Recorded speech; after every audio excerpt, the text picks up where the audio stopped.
Assalamualaikum warahmatullahi wabarakatuh. Waalaikumsalam warahmatullahi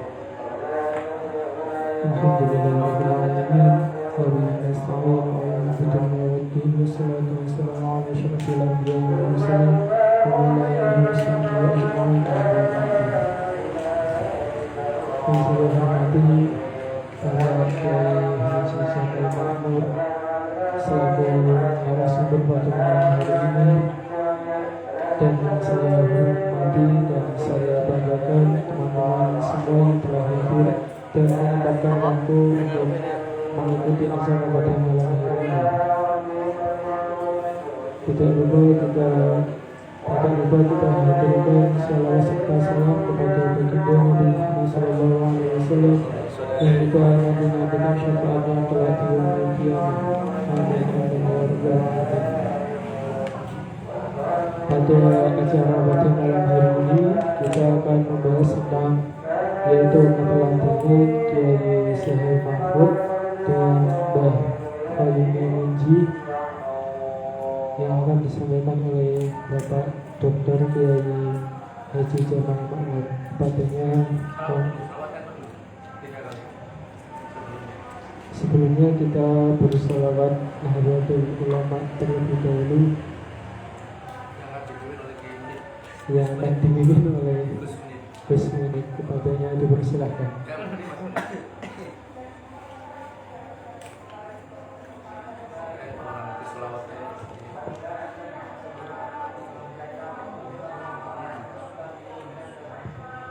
Allahumma salli ala sayyidina Muhammad salatan turujibu wa tunashidu wa tuhamisu bihajiyaniyya wa ilahi dinil islam wa tuhamisu bihajiyaniyya wa ilahi dinil islam وإظهار شعائر وطريقة جمعية نهضة العلماء وإظهار شعائر وطريقة جمعية نهضة العلماء وعلى آله وصحبه وسلم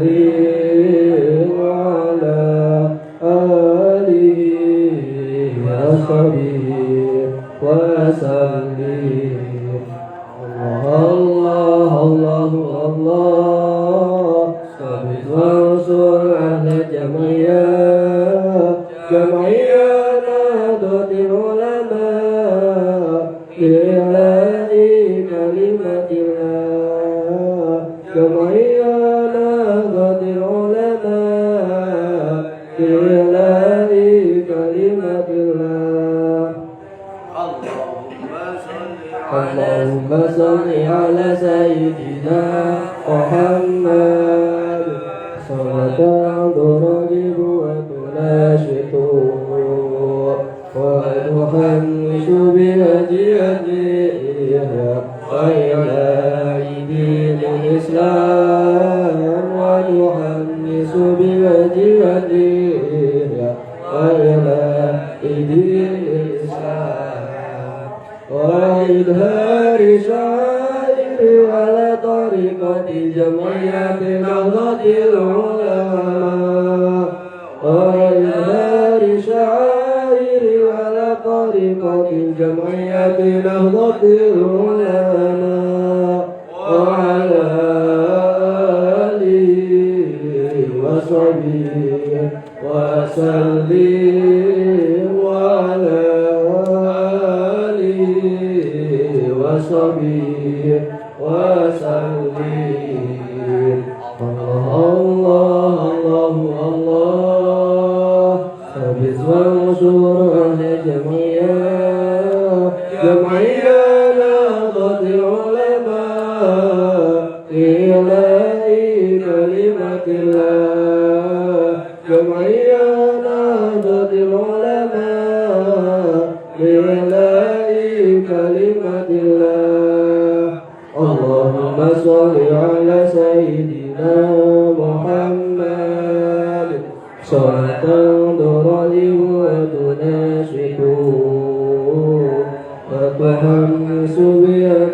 دينها وإعلاء دين الإسلام ونحمس بها دينها دين الإسلام وإظهار شعائر على طريقة جمعية نهضة العلماء وإظهار شعائر على طريقة جمعية نهضة العلماء وعلى آله وصحبه وسلم على آله وصحبه وسلم الله الله الله الله ثبت وانصر على جمعية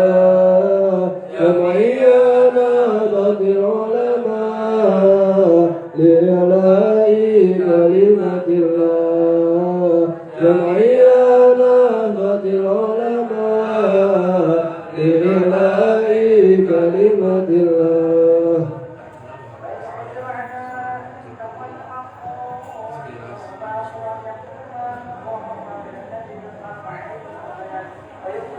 Terima kasih Wajah Gus Munib yang telah membacakan selawat Nahdlatul Ulama.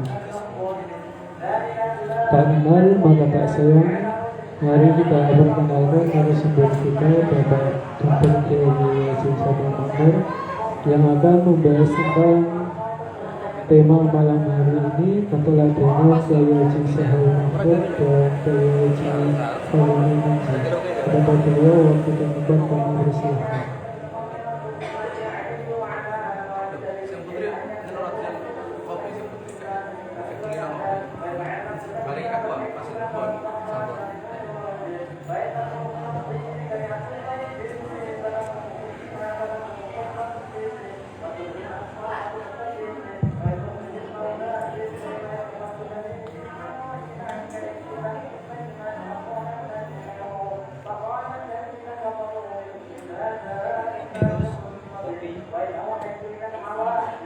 Assalamualaikum warahmatullahi wabarakatuh. Assalamualaikum warahmatullahi wabarakatuh.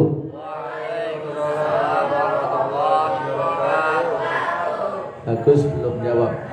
Assalamualaikum warahmatullahi wabarakatuh. Alhamdulillahi rabbil alamin wassalatu wassalamu ala asyrafil anbiya wa imamil mursalin sayyidina wa maulana Muhammadin sallallahu alaihi wasallam wa ala alihi wa sahbihi ajma'in, amma ba'du. Adik-adik, rekan-rekan kita Ibnu PPNU Ranting Wonokerto Gandong yang saya cintai, lebih khusus Mas Afullah kader Wonokerto yang sekarang studi di Institut Studi Al-Quran dan Ilmu Keislaman Sunan Pandanaran Yogyakarta, yang juga sambil menghafalkan Al-Quran. Semoga dua cita-citanya dikabulkan oleh Allah Subhanahu wa Ta'ala. Amin Allahumma. Nanti pulang ke Gandong dapat titel Afullah Al-Hafid plus minimal S2. Allahumma. Langsung karo gowo bojo. Allahumma. Nunggu bojo pisan. Adik-adik yang berbahagia, sudah siap jajannya? Sudah apa belum jajannya? Ini kok ada sekitar 1000 lebih pesertanya ya. Ada yang alamul ghaibi wasyahadah, bangsane alam-alam gaib. Ini nanti semuanya suruh tanya Mas Abu ya, semuanya semua. Nanti terus di video yang tanya ya, termasuk yang bagian ini kan santrinya Gus Baha ini harus tanya.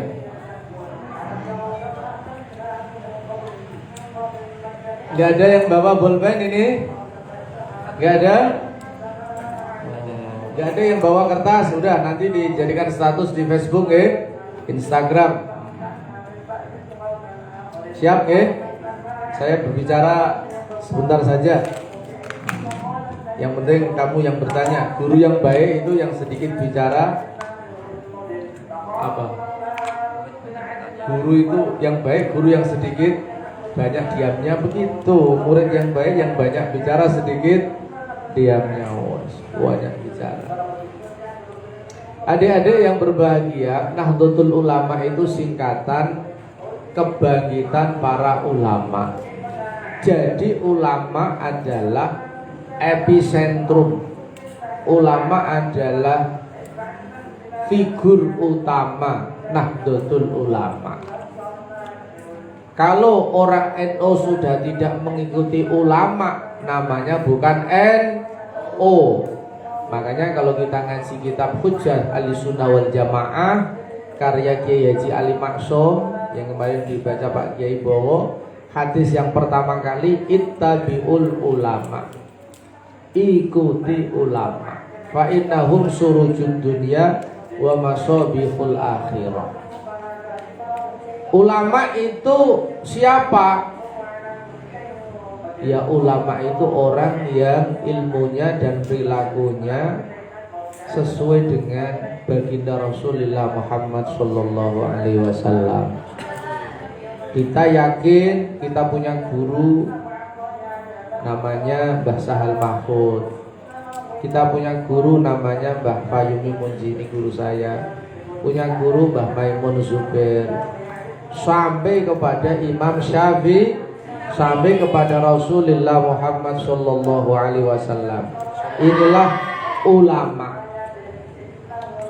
Inilah ulama. Kita mampu menyerap ilmunya Mbah Sahal hanya 1%, nggak apa-apa. Kita nyerap ilmunya Mbah Maimun hanya 5%, nggak apa-apa. Karena ulama adalah daunnya bangun kal jibal, seperti gunung. Ulama itu pakuni bumi. Jadi ciri utama NU adalah nderekake dawuh lan lakune para ulama. Pada kesempatan malam hari ini saya akan membedah singkat saja ya tentang dua ulama. Satu pengasuh pondok saya dulu, Pondok Raudhatul Ulum Hajen, Kiai Haji Ahmad Fayumi Munji. Ini juga zuriyahnya Mbah Mutamakin. Yang kedua Mbak Yai Sahal Mahfud, juga zuriyahnya Mbah Mutamakin. Mbah Sahal Mahfud tentu sudah sangat terkenal karena karirnya sangat menereng. Beliau menjadi Rois Am, pengurus besar Nahdlatul Ulama, sekaligus ketua umum Majelis Ulama Indonesia. Kalau kiai saya Rois Surya, pengurus cabang Nahdlatul Ulama Kabupaten Pati, kemudian aktif di lembaga Falakiyah PWNU karena kiai saya ini ahli falak. Sehari-hari mesti ke Masjid Kajen untuk mengecek jam. Dulu di depan Masjid Kajen itu ada jam. Kalau saya sering ngecek jam. Ini sesuai. Kalau di Hajen waktunya waktu istiwa. Jam di Hajen di Masjid Kajen adalah waktu istiwa, bukan waktu Indonesia Barat. WIB bukan. Nah, saya ingin menerangkan Mbak Lulu, mana Mbak Lulu? Oh, ini.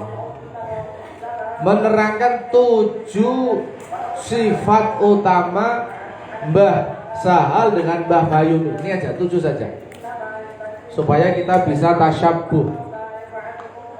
Fatashabbahu illam takunu mithlahum inna tasyabbuha birrijali falahu. Tirulah akhlaknya para kiai, karena meniru akhlaknya para kiai Anda akan bahagia dunia akhirat. Kamu seneng niru kiai apa niru yang lain? Halo. Seneng niru akhlaknya kiai atau akhlaknya yang lain? Halo. Para kiai senangannya smoking dan Melek bengi apa betul? Oh, melek bengi Mas Ali. Melek bengi, mutolaah. Jadi itu cita-citanya para santri ingin meneladani para kiai. Ini bebas Yarib. Yarib kan nerangke Yai Makmun Muzayyin nggih monggo, bebas. 1 7 saja saya ya, 7 sifatnya Mbah Sahal kalian Mbah Fayumi nggih. 1 hubul ilmi, cinta ilmu. Kamu cinta cewek apa cinta ilmu? Hah? Oh no lho. Hah? Oh no, tenang ya. Iya. Hubul ilmi, 1 cinta ilmu. Man ahabba syai'an kana abdahu. Siapa yang mencintai seseorang pasti dia siap melayaninya, berkorban siang dan malam. Karena para kiai ini cinta ilmu, sehingga waktunya dihabiskan untuk ilmu. Tuh 1. Oke? 1. Yang kedua, Mbah Yai Sahal dengan Mbah Fayumi itu hubbu Jamiah Nahdlatul Ulama, cinta Nahdlatul Ulama, cinta Nahdlatul Ulama. Cinta itu butuh pengorbanan. Saya sering cerita Mbah Yai saya, Kiai saya, Mbah Fayumi itu orang koyo aku. Hidupilah NU, bukan mencari hidup di NU. Kalau ada acara NU nganggo duit dhewe. Kalau saya datang di mana-mana difasilitasi sama organisasi. Mbah Fayumi badhe wonten muktamar urunan dhisik nyelengi riyen. Nyelengi 1 tahun sebelumnya karena ingin hadir di forum muktamar. Mbah Yai Sahal itu masyhur ketika ada acara nasional, muktamar atau munas ya di Surabaya, nginep di hotel. Itu panitianya nggak bisa mau bayari kamar beliau itu nggak bisa. Aku duit, aku kuat bayari di duit.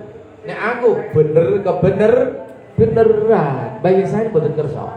Jadi beliau nginep di hotel acara NU, beliau bayar sendiri.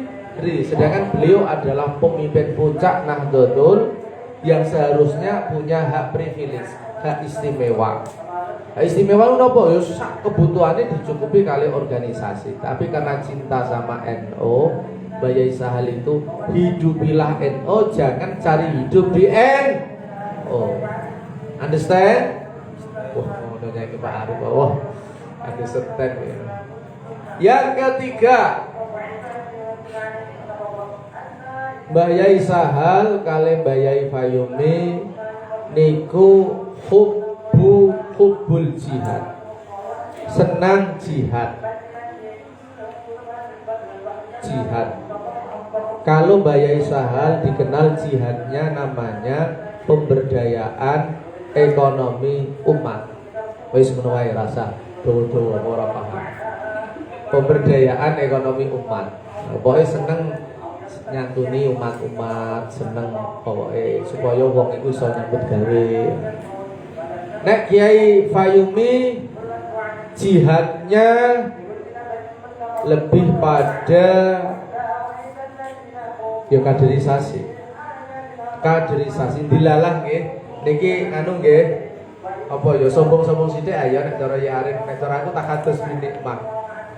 Alumni pondok saya itu dilalah banyak memegang posisi-posisi kunci. 1 namanya Kiai Sya'roni, sekarang ketua MBCNU Trangkil. Itu alumni Raudhatul Ulum. 2 ada namanya Kiai Abdurrahman Adam, sekarang wakil Rais Syuriah BCNU. Ada Kiai Umar Faruk, namanya Pak Kiai Arif ini, wakil ketua BCNU Kabupaten Pati. Begitu loh Pak Arif. Jadi yang ketiga sudah ya, cinta apa tadi yang ketiga? Hubul jihad. Yang ketiga. Wah, kok entek saya mau ngomong itu ada entek. Yang keempat, ciri Mbah Yai Sahal dengan Mbah Yai Fayumi itu zu akhlakin karimah, punya akhlak yang mulia. Akhlak yang mulia itu ya tentu banyak sekali. Ya, pokoknya ngono lah. Cara sakniki, cara sampean niku basa ngono lho, basa karo wong tuane basa, karo gurune basa. Yang kelima, ini yang tadi baru saya jelaskan di masjid. Tawadhu. Ini ciri khas ya. Kalau di masjid ciri khas Mathulul Falah. Tawadhu, rendah hati. Man tawadhu'a rafa'ahullah. Siapa yang rendah hati, derajatnya diangkat Gusti Allah. Jadi tawadhu. Tawadhu ini luar biasa ya. Hanya orang-orang pesantren yang bisa memahami tawadhu. Khususnya tawadhu kepada guru. Kalau Anda belajar ta'lim muta'alim, seorang thalibul ilmi itu tidak bisa mengambil manfaat ilmu illa bita'dhimil ustad, kecuali dengan mengagungkan guru. Karena bainal ustad wa tilmid ada alaqah batiniyah, ada hubungan batin.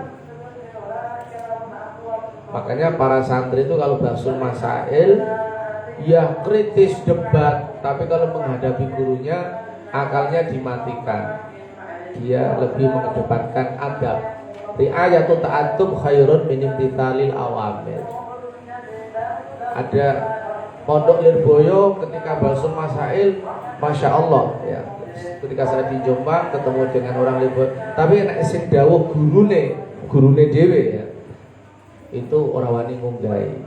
Karena apa? Yaitu tawadhu. Tawadhu. Orang gurune wis diunggahi terus, didebat terus. Ada tawadhu, ada ta'dzimus syekh. Nomor 6. Ciri dari Mbah Yai Sahal dengan Mbah Yai Ahmad Fayumi Munji adalah suka mendorong santrinya untuk berkiprah di masyarakat, mendorong santrinya untuk berkiprah di masyarakat. Kiai saya Mbah Fayumi itu dulu pegawai pengadilan agama, PA, pengadilan agama, pengadilan agama di Pati, PNS kalau sekarang. Itu kata beberapa orang dan kata Ahlul Bait, ketika beliau membantu orang untuk jadi mudir, jadi perangkat desa sing dititipno kalih siji masjid, 2 NU. Jadi ketika beliau memperjuangkan seseorang mudir khususnya, jadi mudir koyo julali masjid dicekel, nomor loro NU dirumati.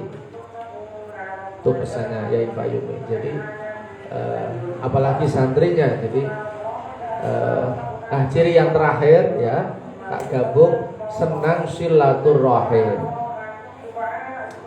Saya itu setelah dari hajen itu mengembara ya Pak Arif ya, mengembara ke Jombang. Loh, ternyata saya kaget ketika di Jombang itu ditilihi kalau Yai Fayumi, masya Allah. Disambangi beriko. Masya. Disamoni ya Allah. Jadi Yai ke rumah saya tanya, ini zaman nak di, ayo akhir kayaknya itu sama bapak. Tilik teng Jombang miliki santri ini. Jadi Yai saya Mbah Fayumi dan Bunyai Yohanit Fayumi itu orang-orang yang ahli silaturahim. Kebetulan pondok saya itu aktivis NU. Mbah Yai saya itu Rais Syuriah PCNU Pati. Bunyai saya itu ketua Muslimat Kabupaten Pati. Mbak Nis putranya Bunyai itu ketua Fatayat sekabupaten Pati. Di daerah pondok saya dulu daerah Nahdlatul Ulama. Sekarang diteruskan oleh putri beliau namanya Bunyai Badriyah Fayumi, menjadi salah satu aktivis di PBNU juga di MUI, dan menjadi pengasuh pondok pesantren Mahasina di Bekasi. Itu salah satu darah beliau yang sekarang berkibar di pengurus besar Nahdlatul Ulama. Saya kira itu yang penting nanti tanya ya, tanya satu-satu semuanya. Yang putri ono songo apa rolas iki? Yang putra ada 6. Nih, kalau saya kan sering ketemu ini Pak Arif ini jarang, jadi nanti Pak Arif yang lama-lama ya. Assalamualaikum warahmatullahi wabarakatuh.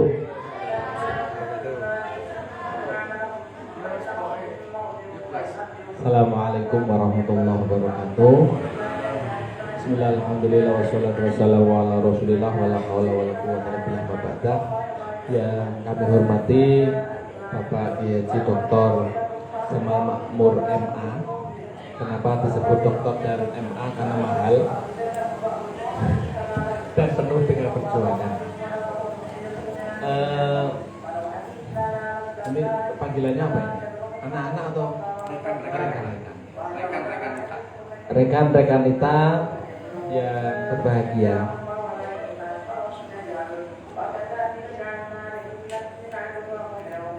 Yang salah saja atas khusus bahak untuk kakek yang kodimah.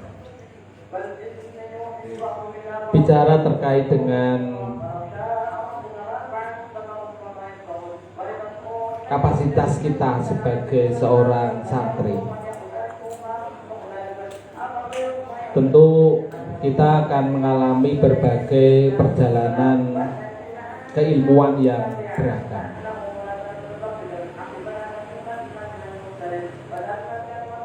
Kadang dalam sebuah cita-cita terkait dengan pencapaian ilmu, Allah kadang memberikan sesuai dengan keinginan kita, tetapi tidak jarang Allah memberikan jalan lain yang lebih baik untuk kita.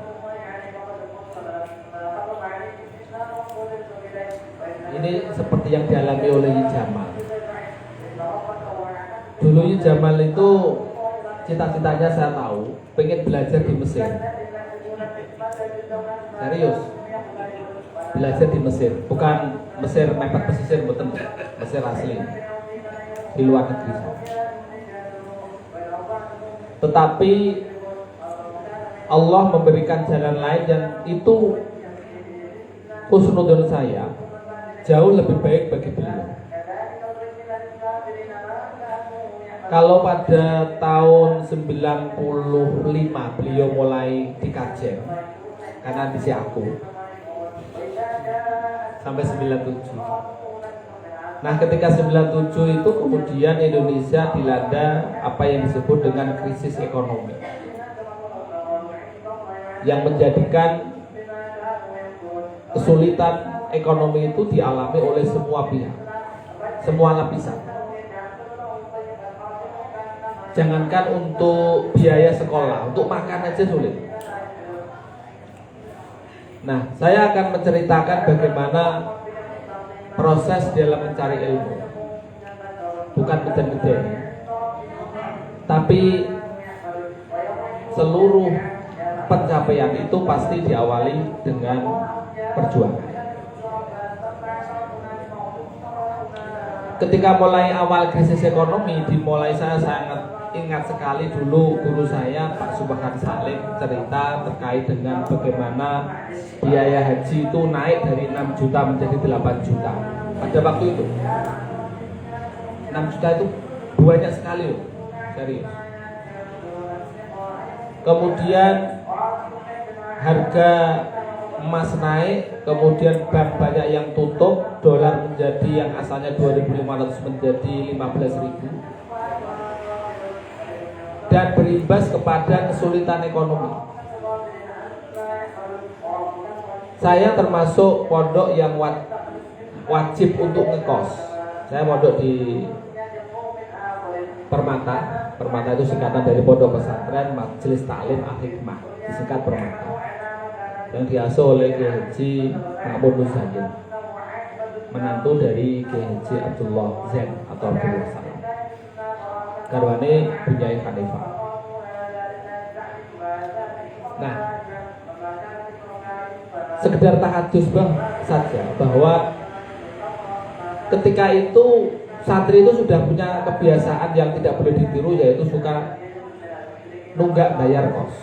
Itu biasa, walaupun tidak boleh ditiru. Saya pernah, bukan karena tidak mau tapi karena tidak mampu. Pada akhirnya santri itu mau tidak mau diberi sego atau beras sing apek. Sampai ngerti beras sing apek? Sampai nak dikai sego beras ambune ra enak. Doyan mboten? Ora doyan. Berasnya warnanya kuning, padahal karo boni. Itu yang kemudian diberikan kepada santri karena kesulitan ekonomi yang begitu berat dialami oleh pesantren. Bagaimana respon dari para santri? Yuk dimakan. Kalau teman-teman saya dan saya caranya gampang, bisa didoyak. Segone sudah dideloki. Nanti dangak terus dipangan. Oh jeh, sampai habis. Jajan larang randut. Tetapi yang bisa kita tangkap bahwa bagaimana sifat dari Mbah Ma'mun Muzayyin, beliau tetap berusaha untuk selalu mengasihi santrinya.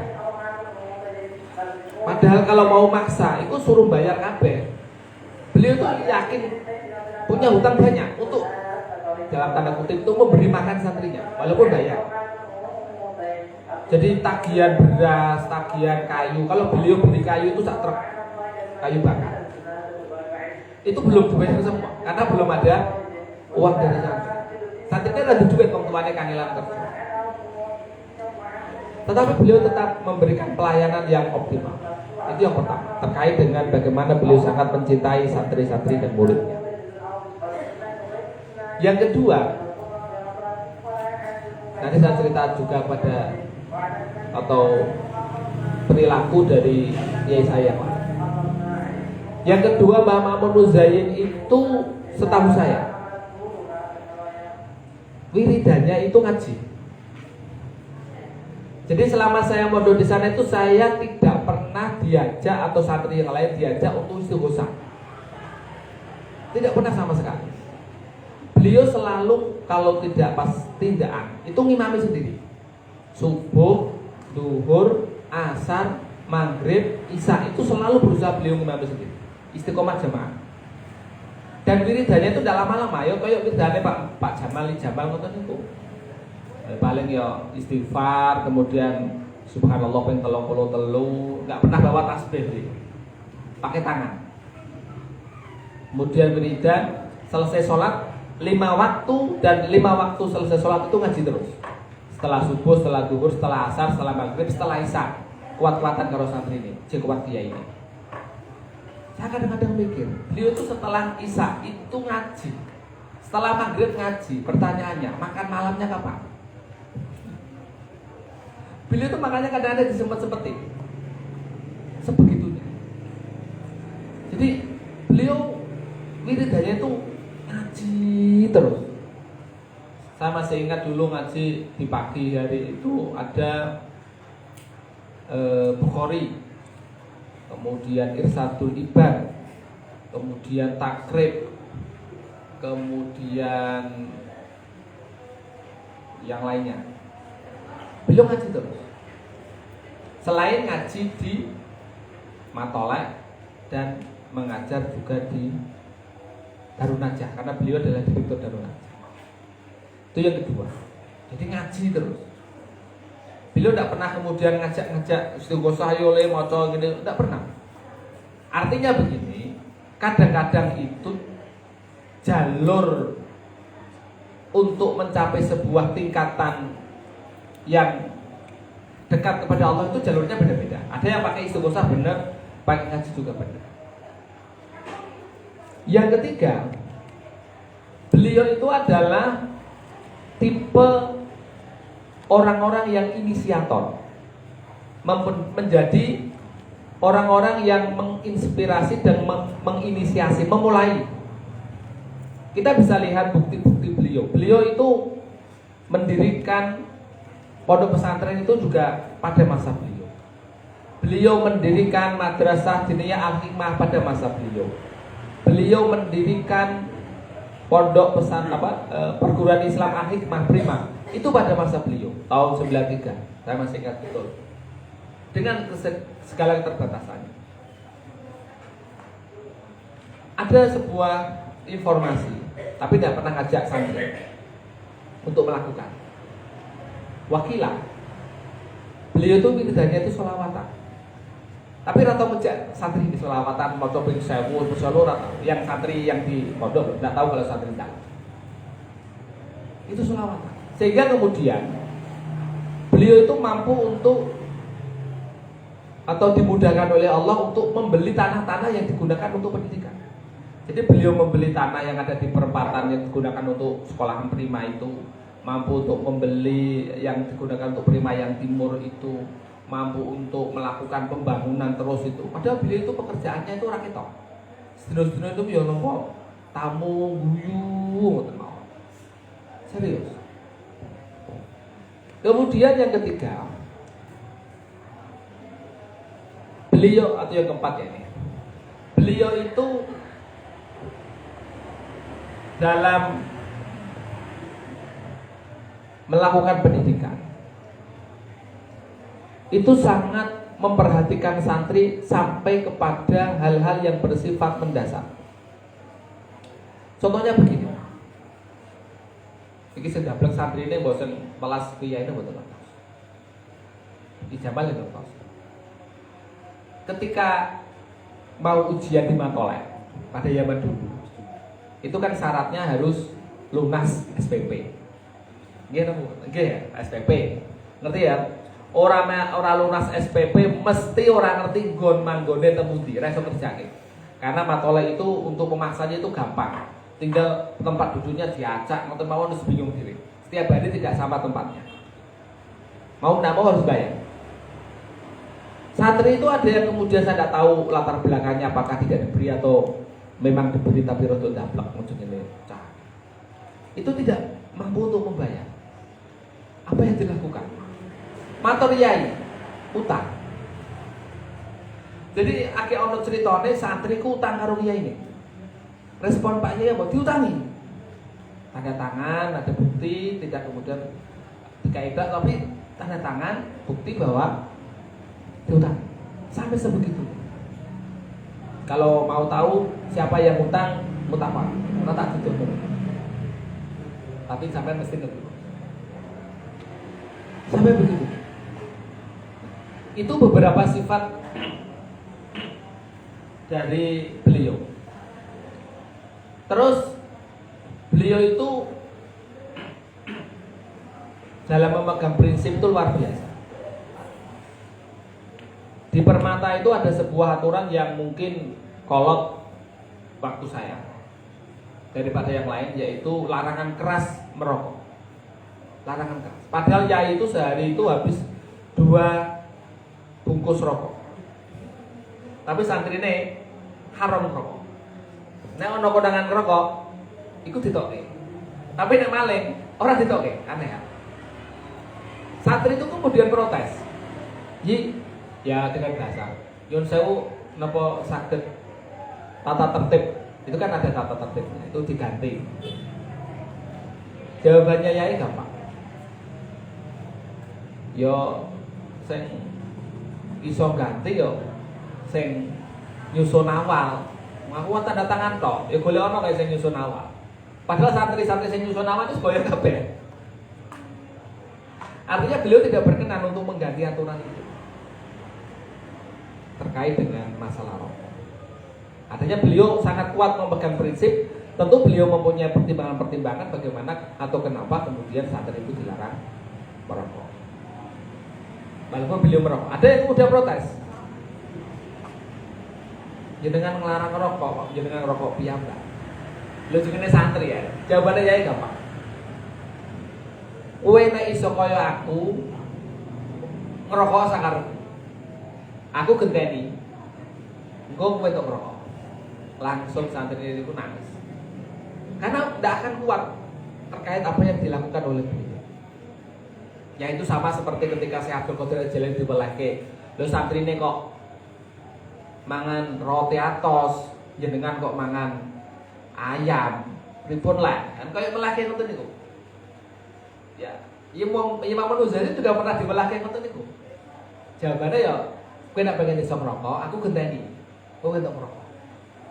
Ya ora kuat kok ngaji ping 5, kon mulang rono rene rono bayarane, mesti ra kuat.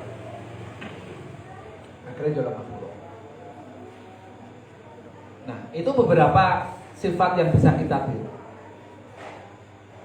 Saya ketika lulus dari Matolek sama seperti Ijamal. Kalau Ijamal kan ke Jombang sebagai sebuah utusan yang terhormat. Saya kan berkelana itu, tapi ngaji. Saya kemudian ngaji ke Cirebon. Kiai saya itu adalah santrinya langsung Mbah Ihsan Japes yang menulis Sirajul Thalibin. Jadi santrinya langsung. Saya berarti sanad ketiga. Santrinya kemudian saya, berarti kedua.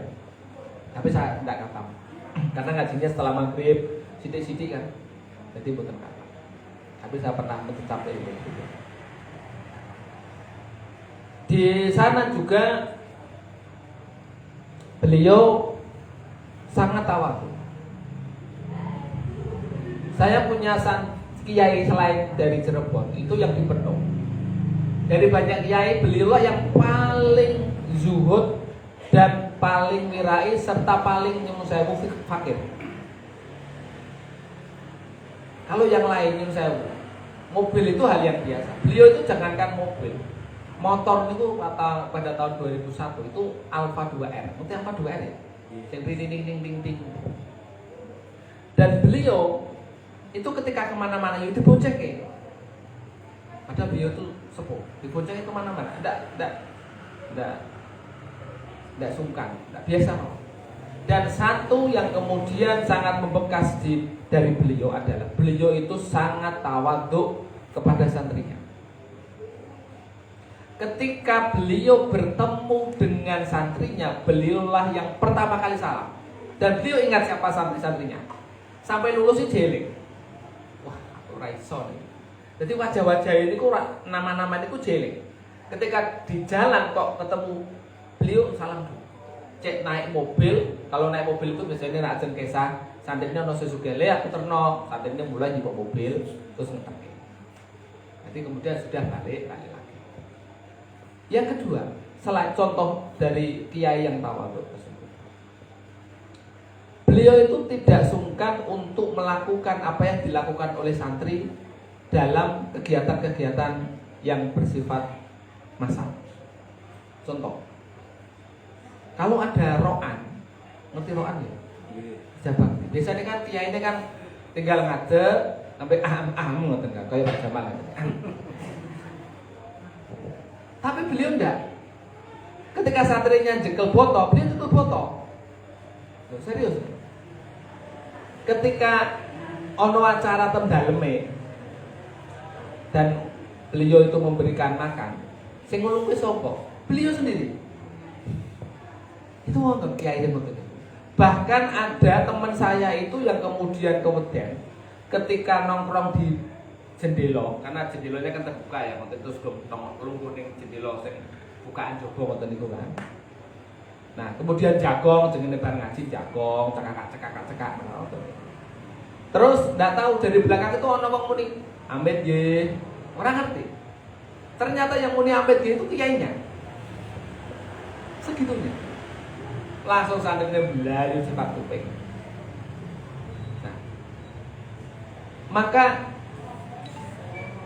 dari banyak karakter kiai, kalau untuk yang Taufik, beliau sering cerita lah di Jombang bagaimana karakter beliau yang, kalau saya melihat beliau itu pendekatannya ketegasan, tegas beliau. Saya nggak mengatakan keras tapi tegas dalam menerapkan aturan.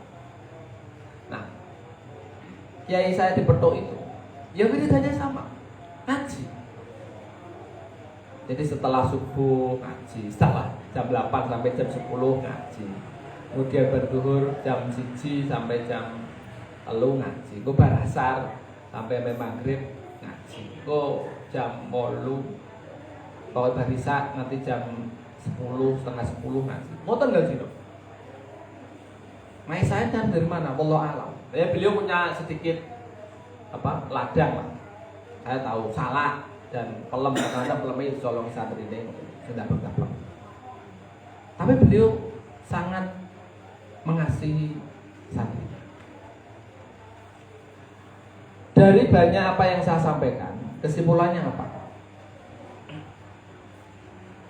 Beliau bisa mencapai derajat yang begitu tinggi.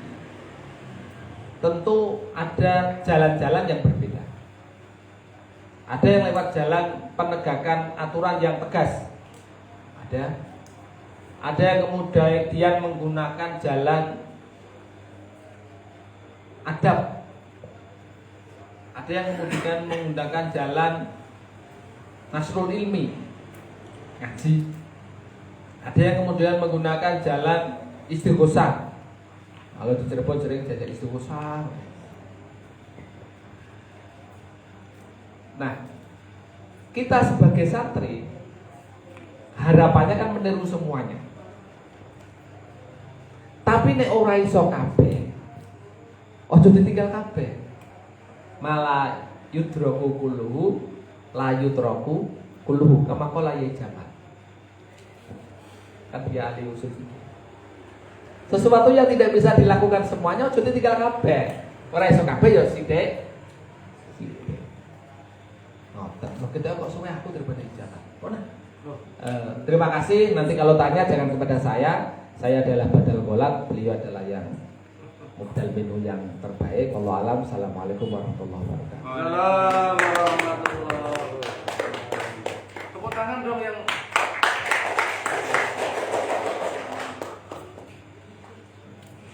Terima kasih atas penyampaian materi pada malam hari ini oleh Bapak Kiai Haji Jamal Makmur dan Bapak Kiai Arif. Kesimpulannya yaitu kita dapat meneladani dari Kiai Haji Sahal Mahfud dan Kiai Haji Ahmad Fahimi Munji.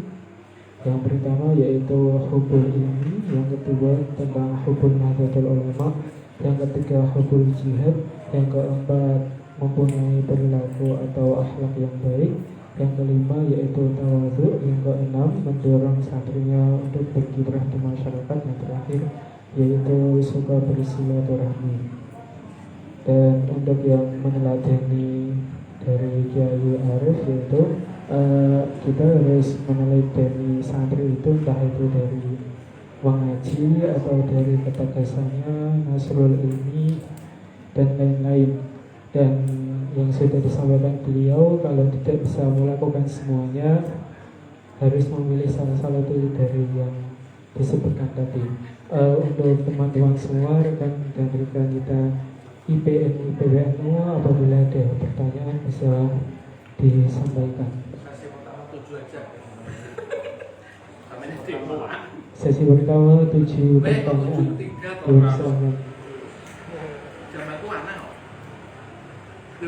Ada 7 saja menurut baca kayak urus final khilaf. Ya Mas Saim. Yuk, Mas dibayarkan Mas. Pagi ini.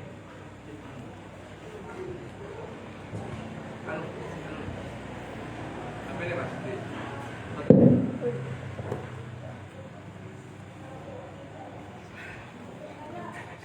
Ya. Assalamualaikum warahmatullahi wabarakatuh.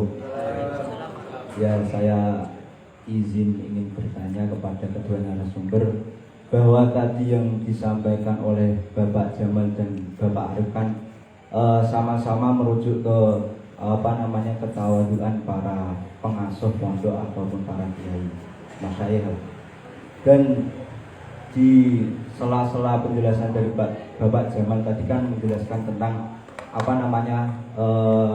musyawarah atau basul masail, yang mana pada santri zaman dahulu itu kan Basul Masail kan masih eksis, masih menjadi barometer dalam sebuah pondok pesantren yang pondok pesantren yang salah, terkhusus salah.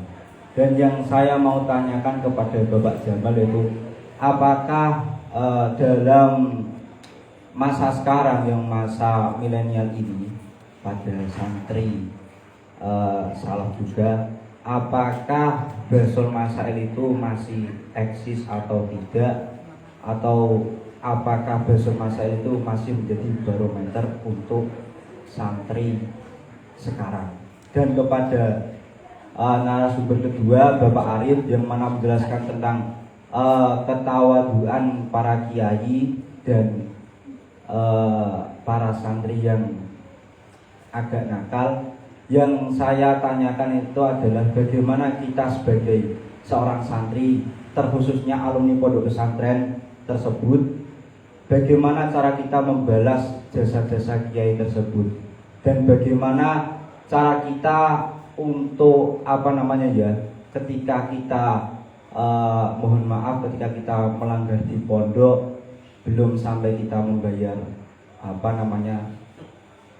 membayar kafarah, kita sudah boyong, sudah sowan menjadi alumni, bagaimana cara kita menebus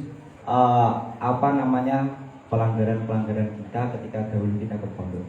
Sekian, terima kasih. Wassalamualaikum warahmatullahi wabarakatuh.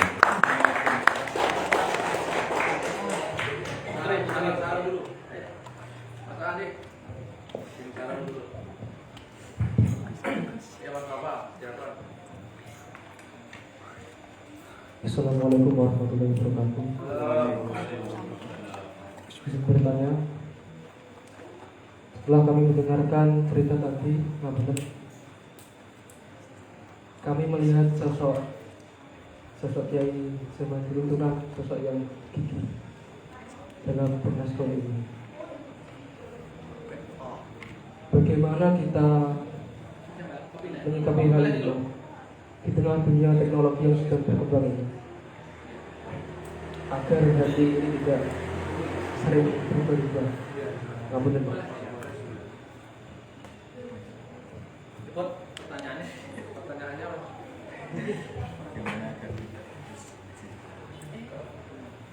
singkat lalu pertanyaannya. yang kita tahu kan belajar itu membutuhkan waktu yang lama. Iya. Nah benar Pak, bagaimana kita menyikapi itu agar hati ini tidak sering berubah?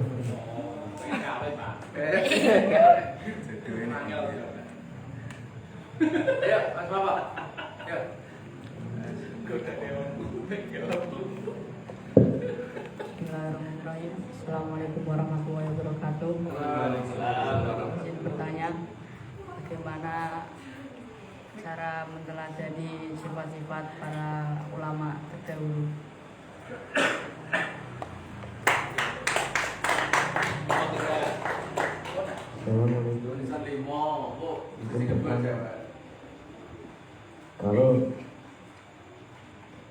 Kalau dulu merokok ini dikeluarkan dari sekolah, lantas kenapa Mansuri tidak dikeluarkan? Terima kasih. Ya, lama dari Jambi, kita tangani Arif gitu. Ya, terus ikhlas terus.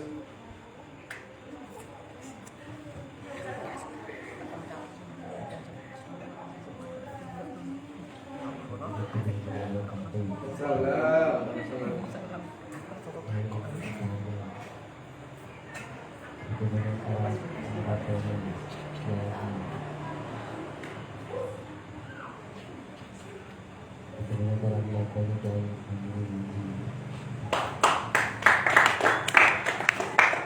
Ini sesi kedua cewek ya. Ini kau tentang apa? Berini mas. Terakhir.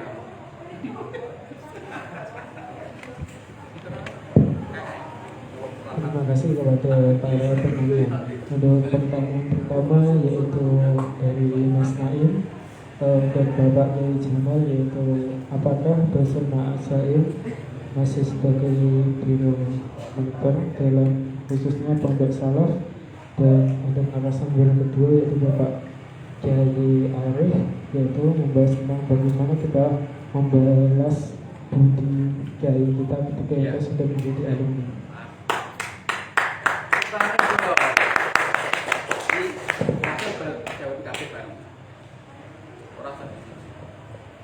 Saya itu cirinya sholawatan dulu. Suaranya orang Dan dapat ini kan ada yang suaranya bagus, Mas Mune. Ini Mas Mune. Biar kamu dapat pahala juga, masa sah saja dapat pahala nih. Salawat Busyra Mas Mune, biar. itu dong.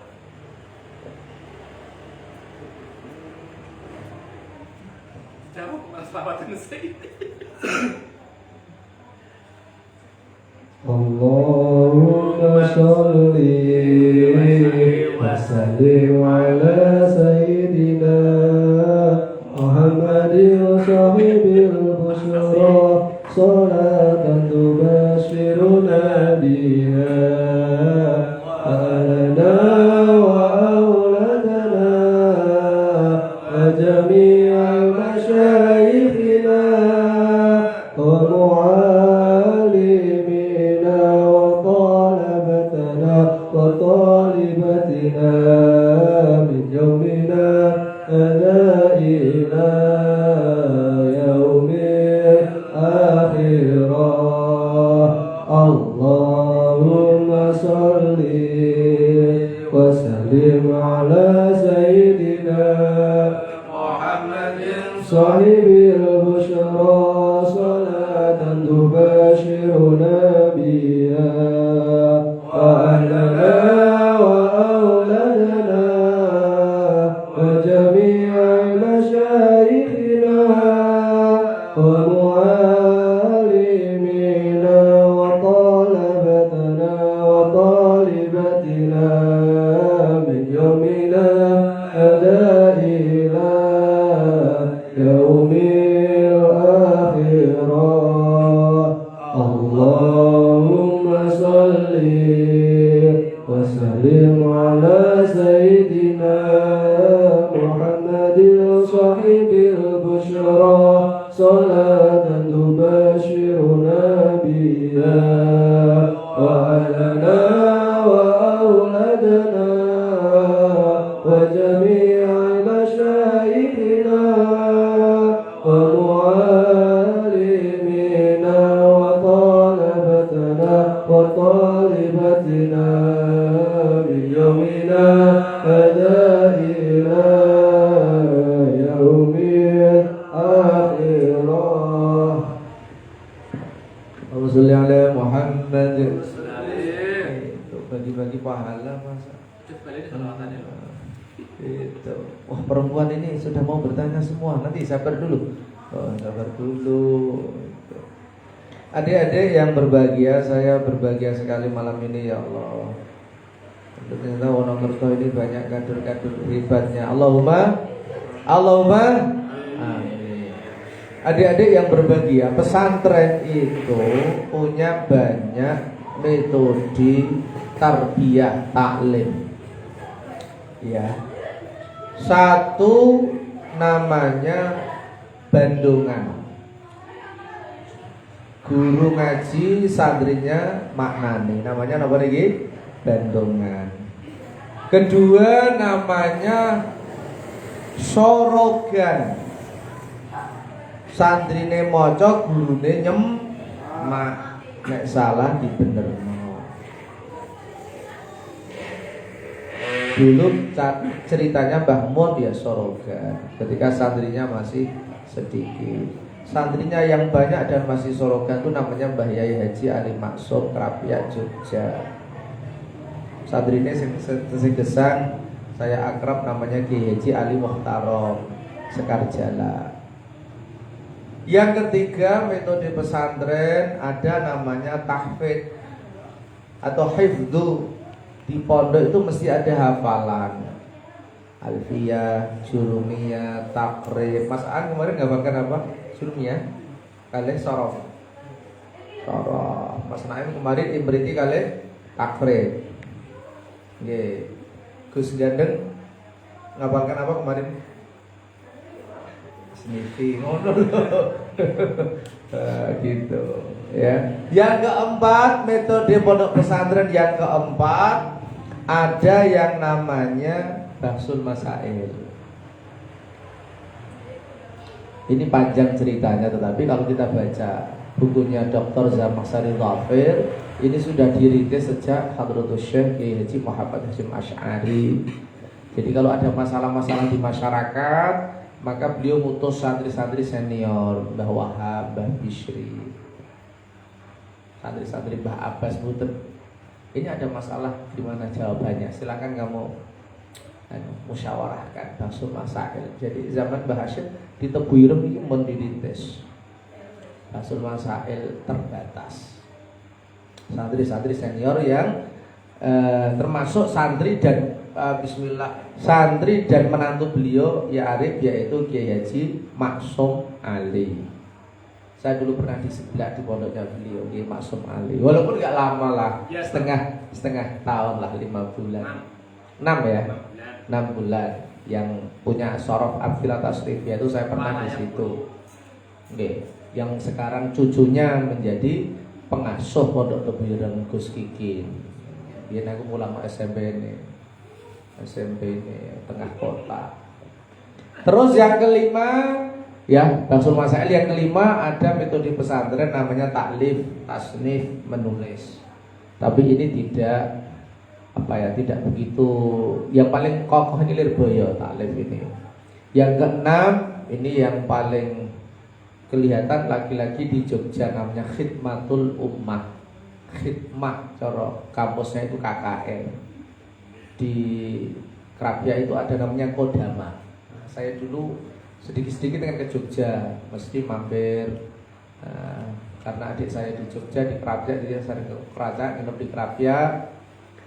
Salah satu distingsi dari Krapia itu eranya Mbah Ali itu Kodama.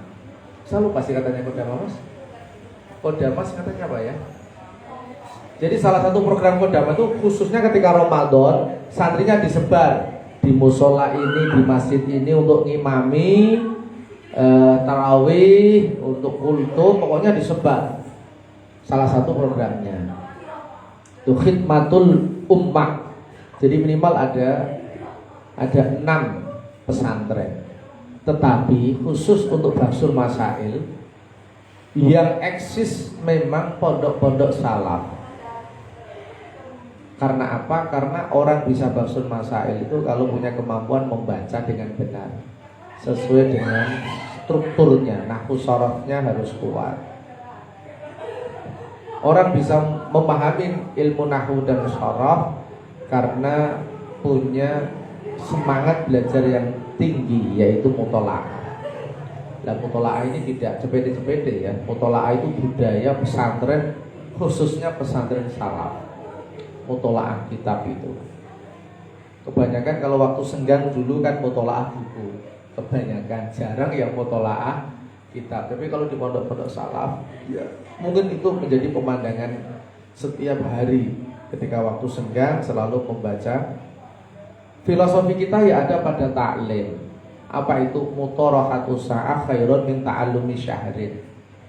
Berbakso 1 jam itu lebih efektif daripada belajar 1 bulan.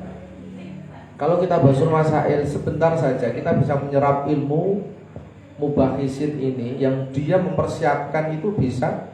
Saya itu pernah Bahsul Masail hampir 1 bulan persiapannya di Sarang itu mewakili Matholiul Falah. Saya 1 bulan ditempa di dalamnya Mbah Nafek, dibimbing sama Mbah Yai Ahmad Yasir, Mbah Yai Ali Fatah Yaakob, Mbah Yai Nur Hadi, Mbah Yai Zainuddin Dimyati, ditenggani kali Mbah Nafek. Piye wis siap? Ndi? Itu ketika tampil di Sarang langsung didhawuhi sama Mbah Naji.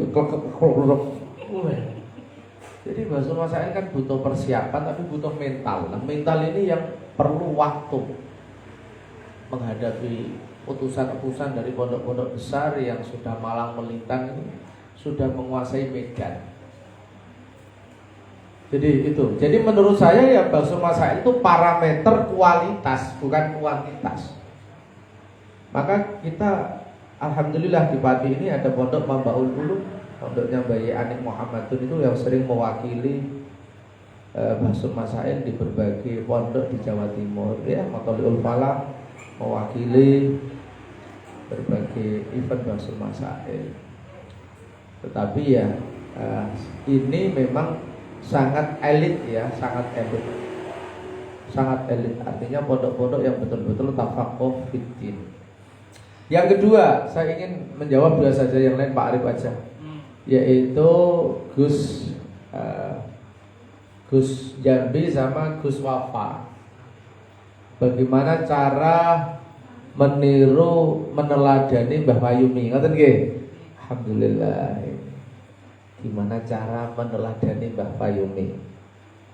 Caranya adalah jadilah anak yang soleh, itu aja. Itu. Jadi anak yang soleh. Anak yang soleh itu menurut orang Jawa mikul dhuwur mendem jero. Itu mikul dhuwur mendem jero. Anda rajin jamaah, Anda rajin ngaji, Anda rajin baca Quran, Anda rajin belajar. Pokoknya jadilah anak soleh. Ya kalau menurut Kiai Said ditambahlah soleh dan alim. Ya otomatis ya, orang kalau soleh kan alim, artinya dia rajin ngaji, rajin belajar. Karena kesadaran sendiri. Kalau kesadaran sendiri itu tidak dipaksa-paksa, karena kebutuhan. Ada satu pernyataan di taklim yang sampai sekarang sejak saya nyantri itu saya hafalkan. Waman wajadal lazzatal ilmi kana fauqa kulli lazzatin. Orang yang merasakan nikmatnya ilmu, pasti nikmat ilmu itu di atas segala bentuk kenikmatan. Apakah Anda sudah merasakan nikmatnya ilmu? Itu pertanyaan. Karena nikmatnya ilmu, sekarang Anda bisa belajar dari Pak Kiai Sabar. Karena Pak Kiai Sabar sekarang FB-nya aktif bernilai ilmu. Nah, termasuk beliau dalam FB itu mengutip makalahnya Imam Syafi'i, barang siapa yang tidak pernah merasakan pahitnya belajar, dia akan sengsara seumur hidup. Jadi kalau Anda tidak pernah merasakan pahitnya orang belajar, Anda tidak merasakan lazzatul ilmi. Satu contoh ya, saya ini kan dikenal penulis kayak Yarif ya. Dikira menulis itu enak dikira. Menulis itu berat. Awalnya sebelum merasakan nikmatnya menulis berat. Maka menulis yang paling berat adalah menulis yang pertama, satu halaman itu. Satu halaman itu bisa 3 jam, 5 jam satu halaman. Karena pikiran kita belum connect. Kalau sudah connect, wah itu sudah beda lagi, sudah nikmat, itu sudah lupa waktu. Jadi sesuatu yang baik itu nikmatnya di tengah atau di akhir. Coba ya Arif ini jadi imam tarawih. Itu pertama kan berat. Terus awak kesel kalau ngimami tarawih. Tapi insya Allah dengan dipaksa menjelang akhir itu awak rada enteng, suara rada penak. Jadi nikmatnya hal yang baik itu di tengah. Ketika kita sudah melawan nafsu itu baru nikmat. Ketika ada megang kitab itu mesti ngantuk pertama, tapi Anda harus bertahan. Pahit gitu. Ngantuk setengah jam, melek meneh, ngantuk setengah jam. Nah, ketika Anda sudah berjuang berjam-jam, Allah baru menurunkan nikmat. Oh, ternyata nikmat membaca kitab itu, Masya Allah. Dan yang kita ini yang sudah banyak urusan ya, Basul Masail itu menjadi media kita untuk belajar. Kalau nggak ada Basul Masail kita ini bukan seperti Bayai Sahal. Bayai Sahal itu kalau sebelum ngajar itu mutolaah. Wah, kita merasa pede ya Arif ya. Kalau Mbah Sahal itu sak derenge ngajar niku belajar, seahli beliau. Sebelum ngajar pasti mutolaah, Masya Allah. Lah kita ini katanya orang sibuk, jarang kita mutolaah. Mutolaahnya sebentar saja, pakai kamus maksudnya.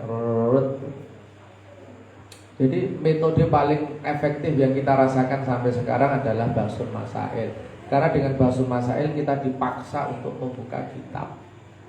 Sehingga walaupun saya ini ada undangan Bahsul Masail, nanti jam 2, setengah 2 suratnya baru nyampe, ya saya akan berangkat. Saya bawa kitab. Jadi saya belajarnya ketika Bahsul Masail. Karena dengan Bahsul Masail kita dipaksa untuk belajar, itu yang saya rasakan. Saya kira itu, ini forumnya Ya Arif lah, saya menemani beliau. Saya kan sering ngobrol dengan mereka, ini kan jarang. Terima kasih. Yang pertama, bagaimana untuk meminta halal atas apa yang telah dilakukan oleh santri kepada kiainya, padahal sudah boyong atau sang kiainya sudah wafat. Yang bisa kita lakukan adalah tentu kalau dimungkinkan untuk meminta halal kepada putra putri beliau. Kalau tidak memungkinkan, ada jalur lain, yaitu mendoakan baik beliau. Maka ada istighfar yang kemudian memintakan doa wali jami'il hukukil astagfirullahaladzim li wali walidayat wali jami'il masyayikhina wali jami'il. Meminta ampun kepada orang-orang yang haknya itu kita ambil, itu intinya. Itu termasuk caranya. Yang ketiga adalah sering-sering untuk mengirimkan Fatihah kepada beliau. Ini juga salah satu pesan dari Mbah Sahal dulu. Beliau itu sangat ingin nanti ketika beliau sudah tidak ada, santri-santrinya itu tidak lupa untuk ngirimi Fatihah. Itu cara agar apa yang telah kita lakukan. Di samping kita juga boleh-boleh saja kalau kemudian husnudon kepada kiai-kiai kita bahwa beliau punya Rahman Rahim yang sangat kuat. Yang kemudian terkait dengan aturan tadi mengenai merokok, tentu itu menjadi hak prerogatif dari beliau di dalam menentukannya. Tapi setahu saya memang kalau kesalahannya itu mencuri, ya mencuri dengan nominal yang wajar gitu lah. Saya juga pernah jadi korban. Hukuman yang umum itu ya paling digundul untuk menimbulkan efek jerah. Karena orang mencuri itu kadang-kadang satu karena terpaksa, dua karena biasa atau disebut kleptomania. Tetapi yang perlu kita pahami bukan bentuk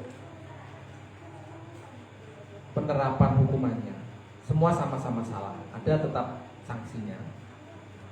Namun skala prioritas itu kadang-kadang satu orang dan yang lainnya itu berbeda. Itu yang terkait dengan masalah. Ya, kenapa kok begitu ya jangan tanya saya, yang saya hanya sebagai santri yang kemudian menjalankan apa yang diatur oleh pondok. Jadi saya tidak pernah merokok sama sekali. Kemudian terkait dengan pertanyaan ini, oh iya, ken kuat mondok. Nah, ken kuat mondok itu ya kudu niate sing kenceng. Godaannya itu pasti ada. Ekonomi, perempuan, ini jujur mawon. Kemudian masalah umur, terus kemudian masalah kemandirian dan lain sebagainya itu pasti ada. Maka saya masih ingat dulu pesan kiai saya begini: kalau kamu jadi santri, kamu harus siap miskin. Siap tok loh, orang mesti miskin. Jadi nak jadi santri kudu siap miskin. Besok nek misalnya wis bar dadi santri, wis bar nyantri kok miskin, ya ora apa-apa. Tapi kalau sudah punya mentalitas yang kuat, itu nanti ketika mengarungi kehidupan setelah kamu nyantri itu tidak akan kaget. Walaupun kemudian banyak yang ketika sudah siap seperti itu, malah Allah memberikan yang sebaliknya. Nah, yang terpenting juga kalau kamu nanti nyantri, dalam jangka waktu nyantrinya itu pesan saya, jangan nanti lali untuk melakukan sebuah tirakat yang khos lah. Nopo mawon itu lah tirakat yang khos. Kemudian maziyahnya atau keistimewanya itu bisa jadi akan kamu unduh itu tidak setahun 2 tahun, tapi bisa jadi dalam jangka waktu yang lama. Boh nopo mawon. Saya dulu punya teman itu ada yang poso cuma 10 tahun, ada yang cuma 5 tahun, poso terus nunggu dalail. Dan orang isoli 10 tahun, nabot, orang isoli 5 tahun, kangelan, itu setahun lah. Pasti nanti akan ada keistimewaan yang akan diambil di belakang. Tapi ya niate poso game golek dunya. Itu aja. Saya melihat bahwa teman-teman saya yang dulu ketika di pondok itu pernah ya tidak ambil ya. Karena kita punya fase-fase dalam belajar ya, ada fasenya kemudian fase harus judun fi ta'alum, harus sungguh-sungguh di dalam belajar. Ada yang fase-fase harus tazkiyatun nafsi, bersihkan hati. Maka itu juga harus dijalani lah. Saya dulu waktu pondok itu teman saya, satu pondok itu ada yang umurnya cuma 30 tahun, dia pondok. Ada yang umurnya 35 tahun, dia pondok. Saya dia suruh kawin itu. Lah kok nek ora payu kawin piye? Ora wedi. Mulai ya mulai. Ya serius itu, ada yang nikah umur 30, selesai pondok langsung nikah. Saya termasuk nikahnya itu agak telat. Pak Jamal kan kendel, dalam tanda kutip kekendelan. Beliau nikah kan umur paling 26, kendel kan, satset, banget. Kalau saya itu nikah umur 29, sampai expired. Karena kalau sudah 30 itu bisa lebih. Tapi setidaknya kamu nanti ketika menuntut ilmu, kamu punya visi ya. Saya menuntut ilmu sampai sekian, saya akan menikah umur sekian. Itu harus punya gambaran dalam hidup kamu. Anak indadzoni abdibi. Nak penyanamu apa ya dijabai apa? Penyanamu kok Allah sak mlakune. Ya sak mlakune. Jadi cita-cita itu mempunyai kekuatan yang luar biasa, karena itu akan menjadi sebuah kekuatan yang akan dijabai oleh Allah Subhanahu. Itu cukup mawon lah, yang lain saya kira sama. Ya, sesi kedua untuk tulisan tadi. Ya, apa namanya? Bisa mungkin kita Soekarno Putri. Terima kasih untuk para narasumber atas jawabannya. Untuk sesi kedua yaitu beberapa kita IPPN. Ya, Mas saja nggak usah banyak-banyak. Ya, nah dulu. Senior dulu. Pondok ngemplak. Ini pondok. Ini Mas. Mbak dulu yang senior.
Assalamualaikum warahmatullahi wabarakatuh.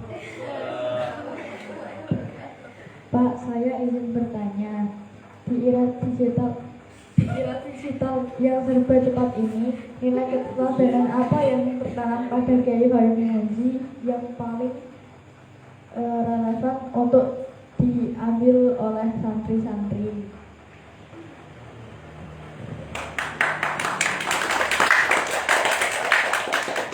Yang kedua, 5 saja, nggak usah banyak-banyak. Ya. Assalamualaikum warahmatullahi wabarakatuh. Pak, saya izin bertanya, apa yang menjadi kunci ketekunan Kiai Sahel dalam menuntut ilmu dan membaca kitab? Assalamualaikum warahmatullahi wabarakatuh. Assalamualaikum warahmatullahi wabarakatuh. Pak, saya ingin bertanya, apa kenangan paling membekas dari Kiai Fayumi Haji yang menunjukkan bahwa beliau sosok ulama yang besar yang tetap rendah hati dan melayani umat? Assalamualaikum warahmatullahi wabarakatuh.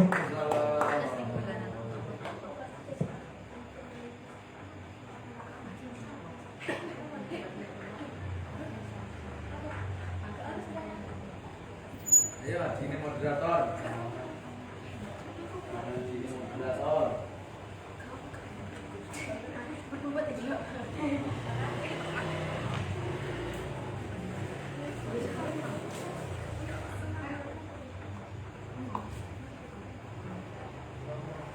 Assalamualaikum warahmatullahi wabarakatuh.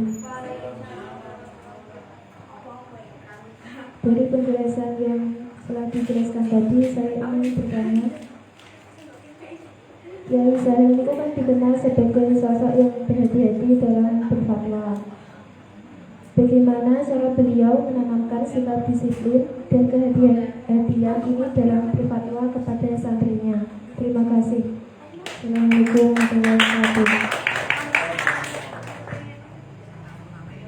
Satu ya, 5 ya. Ya, kedua nih, Pita. Ya. Ya, Mbak Pita.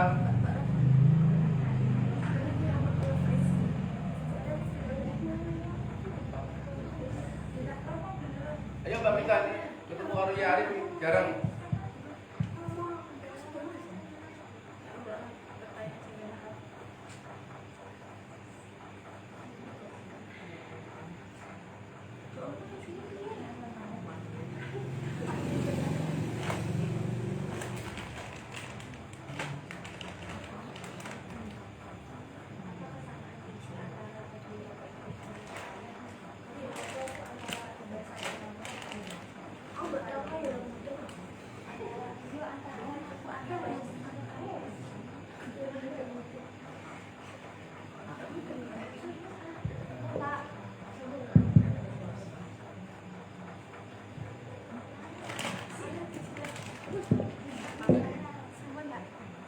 Mbak Vita kok dikasih kesempatan untuk keluar.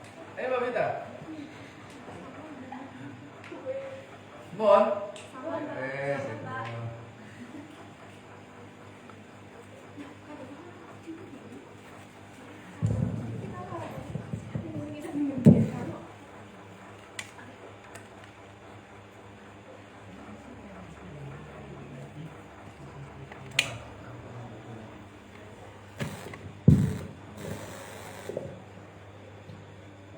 Terima kasih untuk para rekan kita ITPMU yang sudah berkenan untuk bertanya. Untuk pertanyaan pertama yaitu bagaimana di era digital ini kita bisa meneladani Kiai Haji Fayumi Munji yang lebih relevan. Untuk yang kedua yaitu tentang bagaimana ketekunan Kiai Sahel dalam menuntut ilmu. Untuk yang ketiga yaitu kenangan apa yang tertanam pada Kiai Fayumi Munji. Untuk yang terakhir yaitu bagaimana Kiai Sahel dalam berhati-hati untuk menyampaikan fatwanya. Gitu. Terima kasih. Tepuk tangan dong. Oke, ada selawatan ya mau Pak Argo itu. Adik-adik yang berbahagia, saya ketika di Jombang itu posisinya di tengah kota ya. Jadi pondok saya itu di samping alun-alun Jombang. Saya dari Jombang, saya di Jombang sebentar ada muktamar NU di Kediri. Saya datang ke sana ketika Mbak Yesal terpilih jadi OSM. Ya. Saya baru di Jombang 1 minggu sudah ada Roma Irama. Jadi pokoknya santri modern ya. Iya, pokoknya. Wadah stilus dulu ada tokohan artis-artis itu.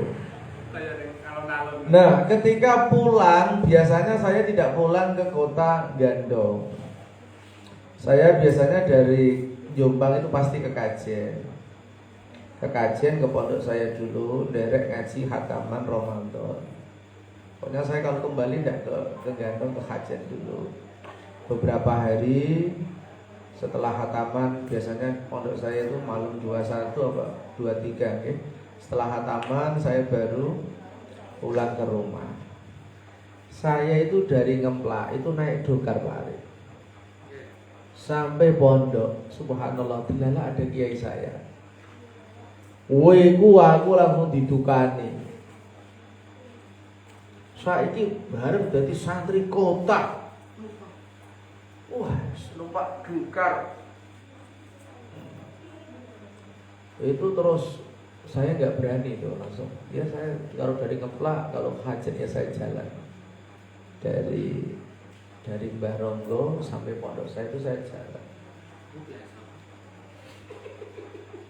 Bareng dari santri kota kok wis ora laku itu. Wis saya merasa aku di honor jadi guru. Wis oke. Ya ndokar lah. Jadi Mbah Yai Fayumi itu menekankan soal adab.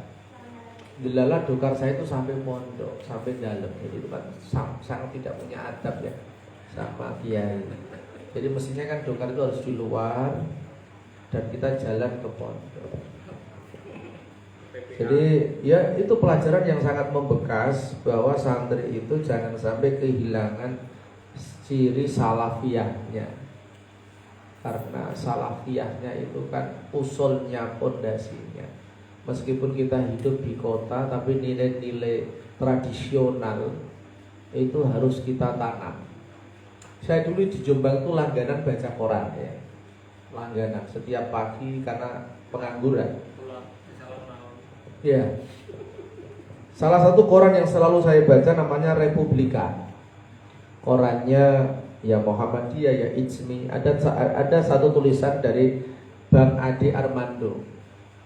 Ade Armando, seorang dosen di UI.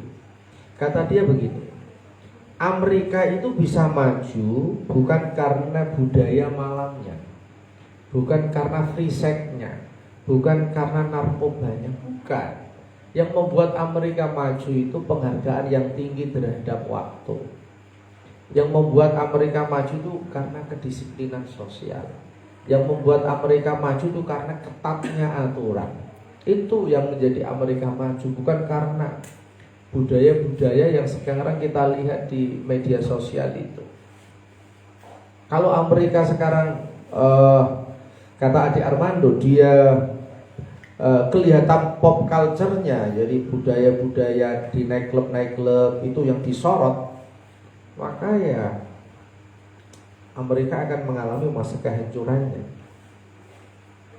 Jadi inovasi, produktivitas, rasionalitas itu menjadi kunci kemajuan sebuah bangsa. Artinya apa? Nilai-nilai pesantren ya yang menempatkan adab, moralitas, etika paling tinggi itu jangan sampai digerus oleh modernisasi. Jadi dimanapun kita hidup, nilai-nilai orang desa itu harus dipertahankan. Gotong royong contohnya, underbeni dan lain-lain itu walaupun kita hidup di Jakarta dan lain-lain jangan sampai luntur. Itu. Yang kedua, Mbak, siapa tadi yang tanya? Mbak Lulu nggih? Atau Mbak? Saya ketika tamat aliyah di Matulul Falah itu masih mondok sekitar 6 bulan sampai kholnya Mbah Ronggo saya baru boyong. Itu saya minta ngaji yai kitab Bushrol Karim karena saya nganggur. Delalah satu waktu saya tidak hadir ya Arif. Wah, orang mau ditimbali didukuan, masya Allah. Iki sing njaluk ngaji sapa? Kok malah ora lunga? Memang saya kan dulu itu santri pendiam.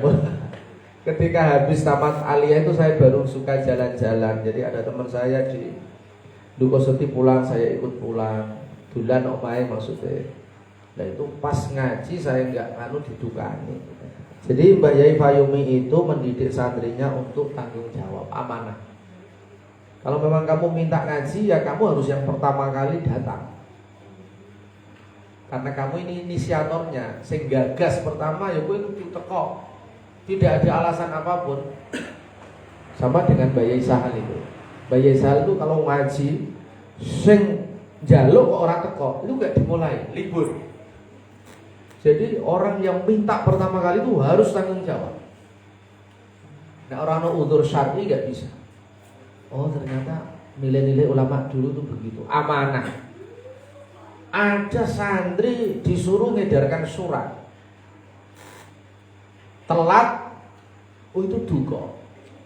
Rapatnya jam 6 dia ngasihkan itu jam 5 itu duka. Apalagi rapatnya jam 6 dia ngasihkan jam 7. Kamu tuh gak amanah. Karena orang kalau kamu kasih jam 5 rapatnya jam 7 kan dia belum pasti bisa datang. Karena dia harus mengatur waktunya. Oh mungkin dia punya jadwal lain. Sementara surat ini sudah ditulis mungkin 1 minggu sebelumnya. Itu ya dukone rasa boleh. Itu. Jadi ya kayaknya saya ini bagian yang didukani gitu. Iya, saya tuh sering didukani kiai, alhamdulillah.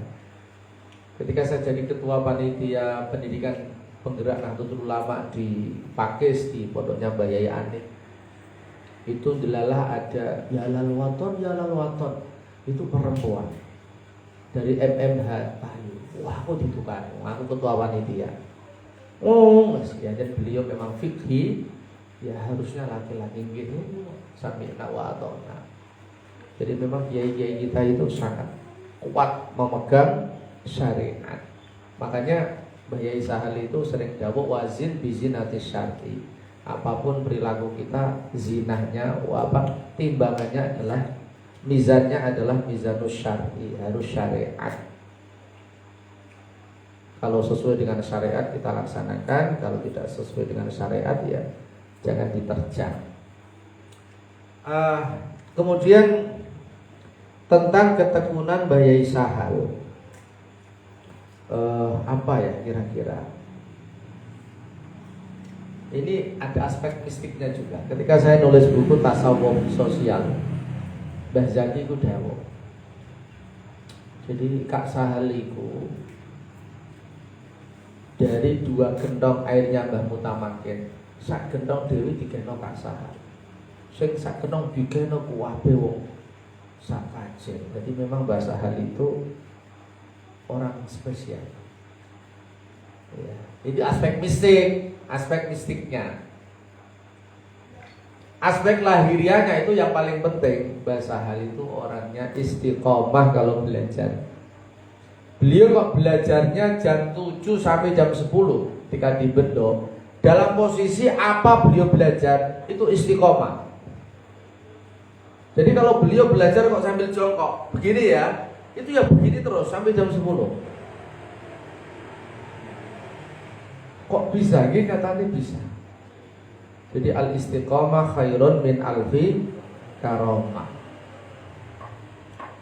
Tapi tentu ulama-ulama zaman dulu itu Masya Allah ya, beliau menghindari syubhat, terus takzimnya sama guru. Ini loh yang tadi mau saya ceritakan di masjid gak jadi loh. Jadi saya diceritanya Pak Kiai Wakhrodi itu, saya batin awak Mbah Yai Sahal itu rois am ketika ada uzur, ada acara beliau istidzan langsung sowan Mbah Mun, mobilnya tidak masuk ya. Kalau besok Mbak Lulu ke sarang, nah itu biar tahu. Jadi dalamnya Mbah Mun itu agak ke dalam. Itu Mbah Yai Sahal mobilnya nggak boleh masuk karena takzim sama putrani guru. putrane Mbah Zubair. Beliau jalan kaki itu loh dari lorong itu loh nggih, Mas Aan nggih. Ya jalan. Dari betul karat betul. Ya dari jalan itu. Jalan gede. Jalan gede. Iya. Betul buru kan iso. Dulu, sekarang dulu apa? Sekolah kan iso. Jalan kaki sampai dalam iku tutupan. Ya akhirnya ya jalan mulai ya lagi kayak santri biasa. Apa dibangono orang oleh, betul menunggu sampai bangun ini wungu. Lo bayang lo, aku orang bayang lo. Jadi Mbah Sahal itu ketika berhadapan dengan putranya guru itu, jabatan apapun tuh hilang gitu, bilang itu layaknya sebagai santri. Sama orang ngerti roes aku koyo apa hai presiden sowan, menteri sowan, no. Apalagi gubernur. Itu Yai Saleh seperti santri. Pada akhirnya Allah yang ngatur. Terus orang santri dalam ngertos nek Mbah Yai Saleh rawuh. Terus dibuka pintu sowan Mbah Mun. Terus semua putranya Mbah Mun dibalik untuk hormat sama salah satu santri terbaiknya Mbah Zubair. Alumni sarang yang berhasil menjadi Rois Am baru Mbah Yai Saleh. Alumni sarang yang menjadi Rois Am baru Kiai Sahal. Ya ada kisah Mbak Bisri pernah di sarang ada kisah. Tapi yang paling kelihatan alumni sarang kan Mbak Yai Sahal. Dia di sarang kurang lebih 4 tahun ya. Jadi terus mobilnya dipaksa bangun untuk masuk. Sopirnya timbali, mobilnya harus masuk. Nah, Mbak Yai Sahal itu matur karo supir. Engko nek wis aku jagungan sak antawis karo Mbah Mun tolong matur nek sampun cekap ya. Jadi Mbah Sahal itu tidak berani matur, pamitan itu tidak berani. Itu adabnya santri kepada putra guru. Sedangkan Mbah Yai Sahal ketika itu sudah menjadi pimpinan puncak Nahdlatul Kiyaine wong sa Indonesia. Pimpinan ulama seluruh Indo, ketua umum MUI. Tapi jabatan apapun beliau tanggalkan karena beliau adalah santri yang harus takdim dengan waladus syekh, dengan putranya guru. Karena Mbah Zubair itu bagi beliau al-ustadzi yang di kitab Bismillah Anwarul Basair itu Mbah Zubair itu al-muhaqqiq sing al-fahamah. Jadi Mbah Yai Sahal menganggap Mbah Zubair itu luar biasa, guru yang sangat spesial gitu. Dan memang Mbah Zubair itu temannya bapaknya. Mbah Zubair ketika di Mekah itu teman diskusinya Mbah Mahfud Salam, abahnya Mbah Yai Sahal, karena dua-duanya ini memang ahli usul fikih. Jadi Mbah Zubair pun ngertos apa Pak Rizal bebet bibit bobot. Jadi Mbah Sahal itu putranya temannya, dan temannya sudah diakui Mbah Mahfud itu seorang hafidhul Quran, usuli faqih, aktivis. Yang kata Mbah Yai Sahal, Mbah Mahfud itu pernah menjadi Rois Syuriah PBNU Jawa Tengah, walaupun tidak terdokumentasi. Karena memang saya melihat hampir semua penggerak NU adalah alumni Tebu Ireng. NU ini pertama kali di mana-mana yang menggerakkan adalah alumni Pondok Tebu Ireng. Kalau di Pati niki nggih, tak dudohi nggih, alumnine nggih Mbah Dola Salam, Mbah Suyuti, Mbah Mahfud Salam, Mbah Muzayyid, abahnya Mbah Mun niki ya ini Mbah Arif. Terus kakeknya Gus Nazif, Mbah Amin, Soleh Mujib Amin. Itu semuanya alumni Tebu Ireng karena panggilan Hadratus Syekh, gurunya, kiainya. Di mana ada santri Tebu Ireng, di situ harus berdiri Nahdlatul Ulama lewat komunikator utamanya Mbah Wahab. Mbah Wahab niku alumni Tebu Ireng, Mbah Bisri nggih alumni Tebu Ireng, Mbah Abbas Punten niku nggih alumni Tebu Ireng. Nek cara Mbah Mun niku ngenten. Setiap zaman itu ada ulama utamanya. Zaman Mbah Hasyim, kata beliau setelah Mbah Hasyim turun ke Mbah Karim dari Boyo. dari Lirboyo lahir ulama-ulama besar. Mbah Karim turun nggak tahu, sekarang nggak tahu. Ini aku nyono ya salah satunya Mbah Mun, karena dari Mbah Mun itu lahir ulama-ulama yang banyak sekali lagi. Minhum gurunya Mas Munim ini Gus Baha, ada Gus Anam, ada Gus Wahid, ada Gus Sari almarhum. Itu saya kira itu. Nah, ini Arif nih. Closing.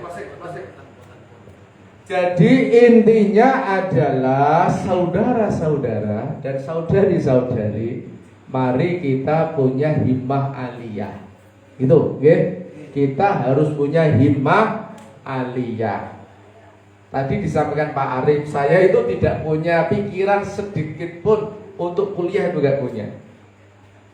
Tapi adalah takdir Allah kok saya tapi nggak mau punya, saya bangga jadi kaum sarungan itu aja. Saya udah bangga jadi kaum sarungan. Jadi tidak terbersih, saya kuliah itu nggak terbersih sama sekali. Jadi saya kuliah itu lid darurah. Darurah. Darurah. Dulu kita sama Pak Ari, Pak Kiai sempat mendirikan MTS Lutful. Itu ceritanya. Terus nggak bisa ngajar kalau nggak punya ijazah. Akhirnya terpaksa. Sesepuh Pak Jamal orang kuliah itu yang pulang dah. Orang alumni pondok pun kuliah.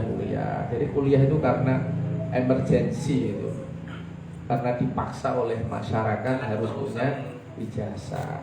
Begitu saudara-saudara. Jadi yang penting himmah aliyah, punya cita-cita yang tinggi. Tapi saya tetap bangga bahwa selama masih ada kitab kuning, selama itu masih ada Nahdlatul Ulama. Selama masih ada santri yang ngaji kitab kuning, di situ pasti ada Nahdlatul Ulama. Ciri utama NU adalah kitab kuning, daunnya Mbak Yai Sahal. Jadi sepanjang ada pengajian kitab kuning, berarti di situ masih ada Nahdlatul Ulama. Nek Quran hadis ora cirine NU.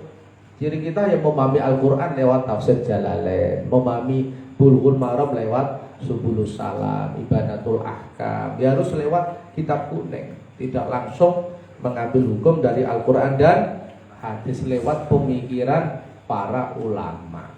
Nah, kita ini apa? Kita dibanding dengan Ibnu Hajar Al-Haytami, Ibnu Hajar Al-Asqalani, sudah ada apa-apanya. Jadi kalau kita ingin menguasai dunia, kuasai kitabku. Jadi kitab salaf itu yang pertama. Kalau sudah kuasai kitab salaf, baru muqabalah dengan kitab-kitab kontemporer. Jangan dahulukan kitab-kitab kontemporer. Dahulukan dulu memahami takrib, jurumiyah, nanti ada Fathul Wahab, Fathul Mu'in, Fathul Qorib, Fathul Izar. Dewitnya Mas Abu, Fathul Izar, Fathul Qorib, Fathul Mu'in, Fathul Wahab. Itu nanti nek wis gede lagi Fathul Izar. Mas Abu istilahnya Fathul Izar. Saya kira itu, kurang lebihnya mohon maaf. Pak Kiai Arif mohon dawuh. Assalamualaikum warahmatullahi wabarakatuh.